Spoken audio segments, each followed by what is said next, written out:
Mr. Innocent, welcome. Thank you so much. Yeah. Over the weekend, we've seen meetings, especially the factions that have been on our mouths, on our lips, is the division, the two factions within the ODM party.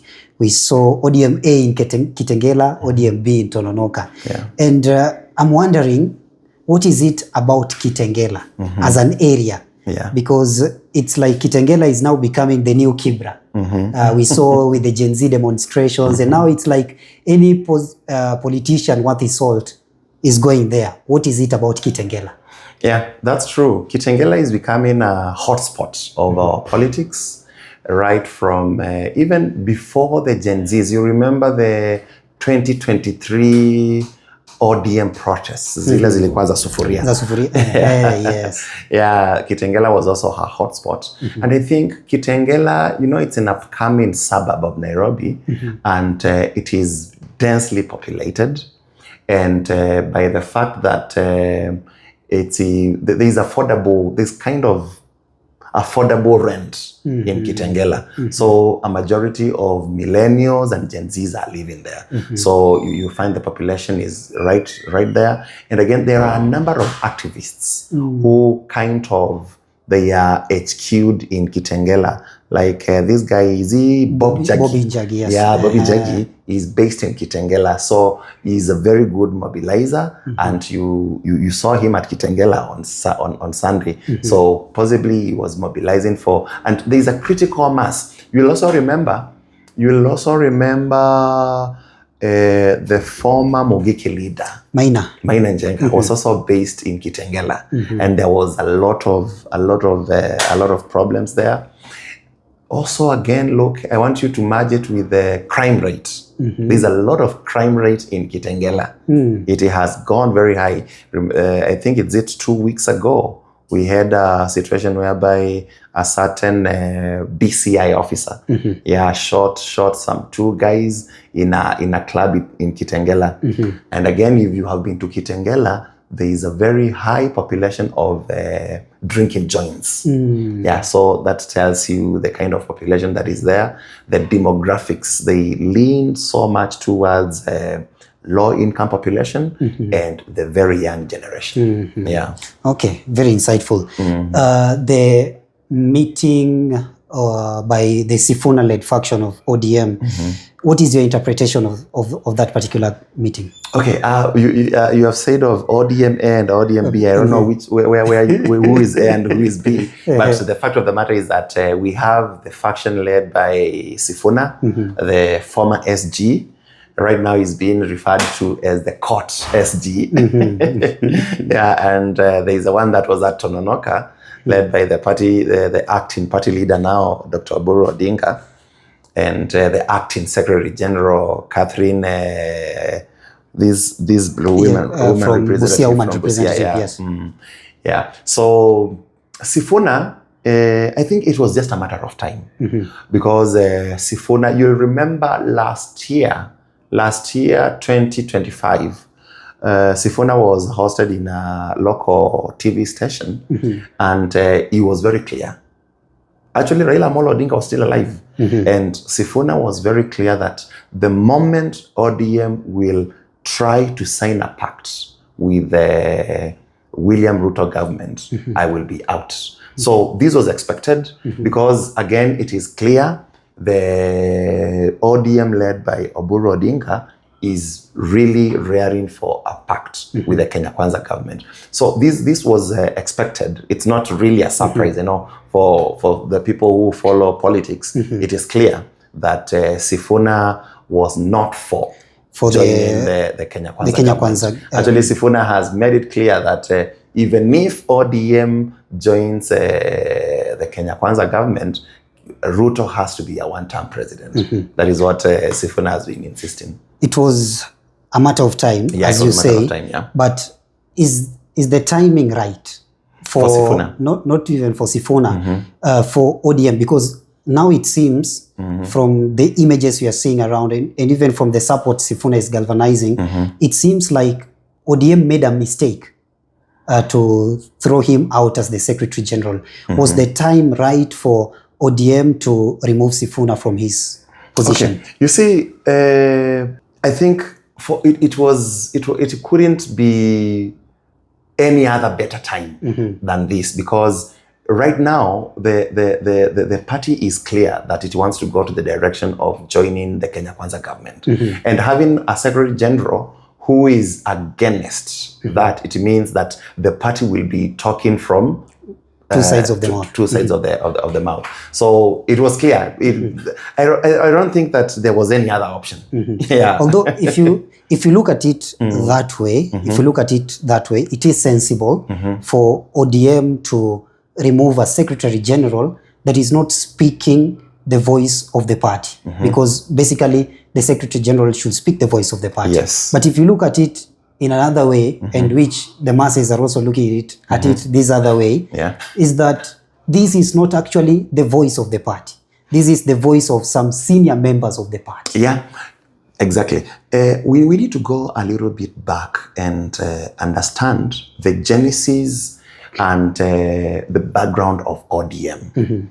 You know, ODM was founded during the Orange Banana referendum in 2005. And over time, and the politics of Raila Amolo Odinga, may the Lord rest his soul in eternal peace. Raila Amolo Odinga was pro-people. He was a man of grassroots mobilization. He anchored his politics on being anti-establishment. So it's very new for ODM to speak from, the epicenter of power. So that's why you are seeing Sifuna is really rhyming with the masses, unlike Oburu. Because when you look at the meeting that Sifuna had at Kitangela and what Oburu had at Tononoka, it's really, you see like, ODM was in Kitangela. So that is where possibly the party is going wrong. And I have been of the opinion, when you listen to Oburu Odinga, it is good. And you see, Oburu is an old man, he's an octogenarian. And being at that age, you become risk averse. And again, where the country Kenya now is, we are past politics of agitation. Now we are where William Ruto has been talking about our politics have grown. The bar is so high that politics of empty rhetoric are of their own now. We need to discuss politics whereby a leader will give his track record. As an MP, as a governor, this is what I have done. And because I have done this, I have a vision to take this country to this level. So I think that is where the old guards in ODM are. But when you come to Sifuna is holding to the politics of Raila Amolo Odinga. And Raila Amolo Odinga was a very charismatic leader. And Sifuna is borrowing a lot from that. And of course, Raila had that cultic following. So when the masses are hearing someone who is talking something similar to Raila Amolo Odinga, they are likely going to follow that route. So I think Oburu and his team should have done a little bit more of research. Much as, Raila had a very good way of doing things. Of course, it was his way or the highway, but he would camouflage like he's consulting the people. He would bring a narrative whereby natembea nikisikiza wananchi wanasema nini. He would hold meetings across all the 47 counties, just listening to the wananchi. Then at long last, he would call a mammoth meeting at Kasarani and say, nimesikiza, nimetembea, nimesikia vile Wakenya wamesema, sasa tutasonga mbele na serikali ya William Ruto. But now, Oburu seems not to have that kind of political dribbling. He's really applying that top-bottom approach. And you see, it won't be very good with the masses. So that is where they have lost the plot. And I think they have got to a point of no return. Because the fact that the neck at Kilifi made agreed that the SG should go, and Edwin Sifuna ran to courts, the Political Parties Tribunal, Dispute Resolution Tribunal reinstated him. Now I think they have gone too far. These are two distinct functions that now we'll have to understand how will they work together. Yeah. Can they work together? No, I don't think they will work together. I don't think they will work together because, when you look carefully to Edwin Sifuna, number one, does not have the financial muscle to do the kind of a meeting we saw at Kitangela. The truth of the matter is that, of course, he is able to talk. He's able to woo crowds there. But you see, the logistics means that... But what are the logistics needed for such because, of course, it's bringing the leaders and the masses will bring themselves. Going back to the sound system, marshalling that kind of sound system. But sound system, I don't think it's... these guys had private security. Yeah, it's not... Look at Busia, look at Kitangela. This was a very, very well-oiled campain. Let me ask you, personally, I believe I can address a mammoth crowd. Yes. Tell me now to go to Kitangela. Yeah? But they had done the groundwork because the meeting had been talked about, it had been publicized. You see. Where are the resources coming in? You see, in politics, nothing just happens. Everything is planned. And that is why Waswahili wanasema, likisemwa lipo. Na kama halipo, laja. So you had Junet Mohammed talking of Sifuna has been receiving some funding from the former president, the fourth president of Kenya, Uhuru Kenyatta. And just before Busia rally, we saw Uhuru Kenyatta did some changes in the Azimio coalition. He took Kalonzo Musyoka to replace the late Raila Amolo Odinga as the party leader. Then he replaced Junet Mohammed as the Secretary General with his perennial nemesis, Karoli Omondi. So then immediately now Sifuna came. What does that tell you? Okay, what is this obsession that our politics has with Uhuru Kenyatta? Can't a political leader do something that is seen to be anti-government and is not sponsored by Uhuru Kenyatta? Think of this. Uhuru Kenyatta suggested names into cabinet. Yeah. Mutai Kagwe, William Kafogo, and Lee Kinyanjui. Why would he be suggesting names and taking names to cabinet and at the same time doing actions that seem to be sabotaging the very government that he seems to be part of? Okay, from where I sit, that story, you remember when President William Ruto flew to Ishaweri and left, the government side gave its own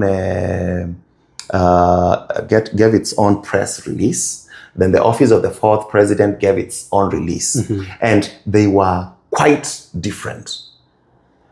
From the State House was talking of how the meeting was collaborative, the meeting was diplomatic, the meeting, gave rise to the appointment of those cabinet secretaries. But Uhuru Kenyatta was mum on any form of cooperation with the government of William Ruto. So we do not understand. And after that, we have had, you remember the former SG, Jeremiah Kioni for Jubilee, saying that Mutai Kagwe were not presented by Uhuru Kenyatta. So it's neither here nor there. We do not understand is there, because immediately after that meeting, Uhuru Kenyatta was, I don't know where was this burial ceremony. And you had Uhuru Kenyatta telling the Gen Zs, telling them, you need to occupy your space, you need to reject bad governance. And he was obviously talking against the government of William Ruto. So I am not very sure that Uhuru Kenyatta has ever embraced the government of William Ruto. And therefore, from his sentiments, even from his body language, you can see there's a lot happening with Uhuru Kenyatta. Number two, why is he involved in Azimio? Why did he make those changes? But of course, he's the party chairman, is the chairman of the party. Remember? And there is no party leader. I want you to look at this. We saw the transition of from Moi government to Kibaki. Moi in 2002 retired from politics completely. We saw the transition from Moi Kibaki to Uhuru Kenyatta in 2013. When Moi Kibaki retired, he retired indeed. But Uhuru Kenyatta is in the epicenter of Kenya's politics. You have seen what he's doing with Jubilee. You have seen how he has propped up Fred Matiang'i. You have seen how he has made changes trying to bring sanity into the party. So we cannot give a blind eye to what Uhuru Kenyatta is doing. And Uhuru Kenyatta has two major reasons why he has to oppose the government of William Ruto. Number one, as a politician and like any other human being, he has that ego. This William Ruto defeated me in 2022. You see? So I have to show him that I'm still a force to reckon with. I need to show him that, yes, he defeated me then, but I can do it in the coming election. Number two, legacy. Many policies of William Ruto are vitiating whatever Uhuru Kenyatta. They're doing away with what Kenyatta. Exactly. So he has a reason. Again, Uhuru Kenyatta, much as he is retired, he would wish to prove to his community in Mount Kenya that I really value you. In 2022, I want you against this guy. You went ahead and voted him almost to man, but now you have seen what he has done to you. I want you now to de-elect him. So what does Uhuru stand to benefit from Paraventure if he's sponsoring? Because in this case, it's just an insinuation. If he's sponsoring Sifuna, what are the benefits? And why pick on Sifuna? Uhuru Kenyatta, you saw how Uhuru Kenyatta was very keen with the burial of Raila Amolo Odinga. You saw he went, buried Raila Amolo Odinga. He slept at Kango Kajaramogi. The following day he was there. He's actually who kickstart the long period of mourning. The pilgrimage of people going to... Exactly. So Uhuru Kenyatta thought because he supported Raila Amolo Odinga in 2022, the Luo community and the ODM constituency will be able to back him and follow him and listen to him. So his intention is to get ODM, not because Oburu kind of has defied him. So he looks at Sifuna. And you see, Sifuna has two advantages over many politicians now in Kenya. Number one, the young man is very eloquent in both Kiswahili and English. And I don't know Kiluya, but I want to believe he's also eloquent in Luya. And number two, he has the advantage of the age, right? And with the long time he spent with Raila Amolo Odinga, he has really mastered the art of Railaism. You get that?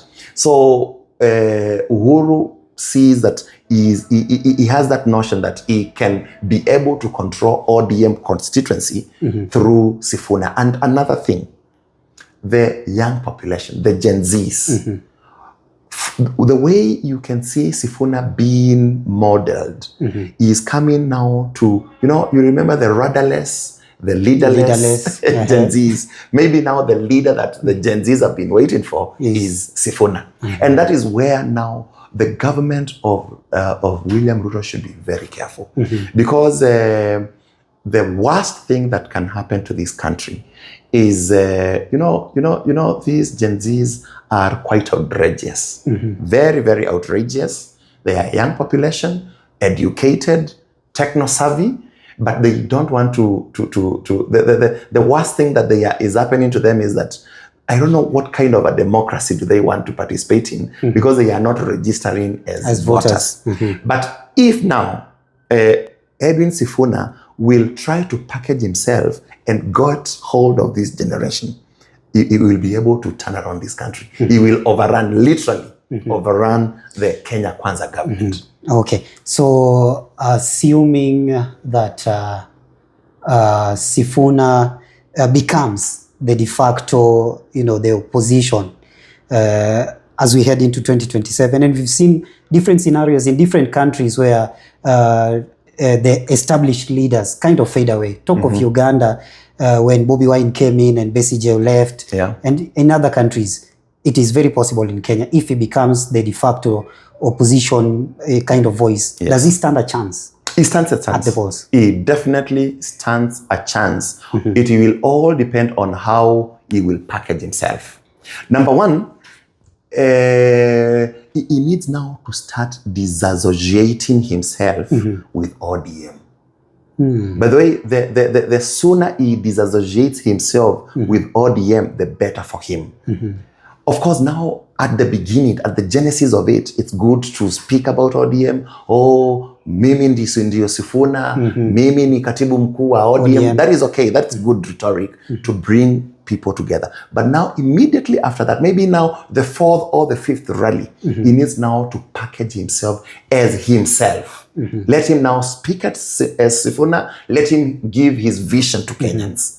Now he should now stop, and they should now stop even playing those Raila, Rero. They need now to stop those songs and now project himself as the Sifuna who is going to emancipate Kenyans. Yeah. If you look at it, and there is this thing with what is your agenda, what is your vision, I kind of, when I look at it, it's like playing into President William Ruto's game. Because when Ruto says hawa watu hawana agenda, hawa watu hawana akili, he knows that when you come with an agenda and he comes with an agenda, he will outsmart you there because he's more articulate when it comes to such like this. Yes, true. Can Sifuna, sustain this politics of rallies and all this and, win on euphoria? Yeah, Sifuna, as long as he maintains his sponsor, you see? Sponsor. As long as he maintains his sponsor, he can do it very well. This narrative from William Ruto, hawana akili, hawana agenda, hawana plan, is against the old guards like Kalonzo Musyoka, Gachagua, Fred Matiang'i. With that, actually, if those are the people to run against Ruto, Ruto will overrun them. Ruto will eat their food so badly. But now with Sifuna, and Sifuna with the advantage of edge and with the advantage of charisma, he can be able to overrun William Ruto very easily. And he needs to, you see, William Ruto has a lot of skeletons in his closet. And we only need someone who is a little bit fresh. You see, regarding Gachagua, when he's talking of William Ruto ameua watoto wetu, he was part of the... Yeah, he was part of that. When Kalonzo talks of William Ruto, you are killing our children, Kalonzo Musyoka in 2008 joined Kibaki, and Kibaki killed more than any other person who has ever killed in this country. You see? So, Sifuna is bringing in some freshness, some freshness. So he will have that moral authority when he's saying, I want us to begin afresh. I want us to bring a government of the people, by the people, where there will be no killings. I will, you see such things. Actually, kazi ya Sifuna si mingi sana. You only need to project. He only needs to project himself as the Messiah that Kenyans have been waiting for, because he has not been accused of other than the other day he was accused of demanding some from the governors. Yeah, from the governors, which is neither here nor there. So he's fresh, he's clean, ni msafi kama pamba. So he can really project himself as the alternative leader that Kenyans have been waiting for. Okay. Yeah. As we come to the end, on the Sifuna question still, we have seen Mama Ida Odinga, we have seen Winnie Odinga coming out to back Sifuna. What is the significance of this?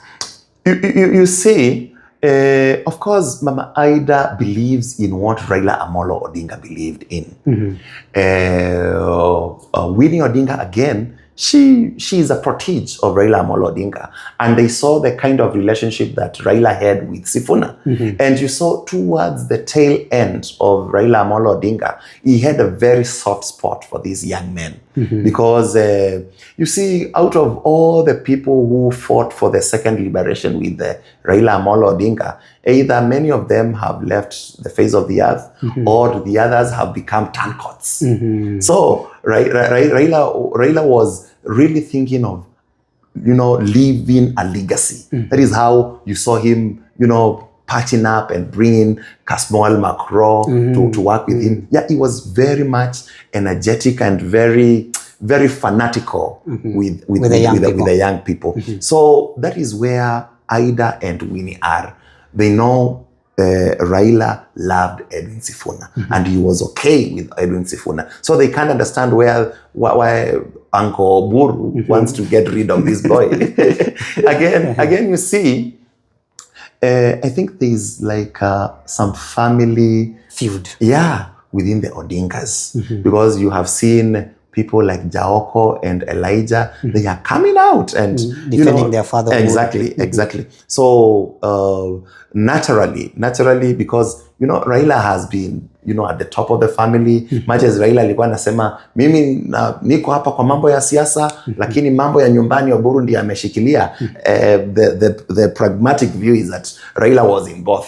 He was the head of both the family and the political faction. Yeah. Okay. Yeah. I think that is it for now. I think God willing, let us meet again in another interview. Exactly. We should have more of these and try to. There's a lot to discuss. We also need to delve much deeper into the unite opposition. Exactly. What are they doing? We saw them blocking streets here in Nairobi yesterday. Is it the right thing to do? Yeah. We need to have more of these discussions. God willing, next time. Thank you so much. Asante sana Bwana Innocent. Thank you. Okay.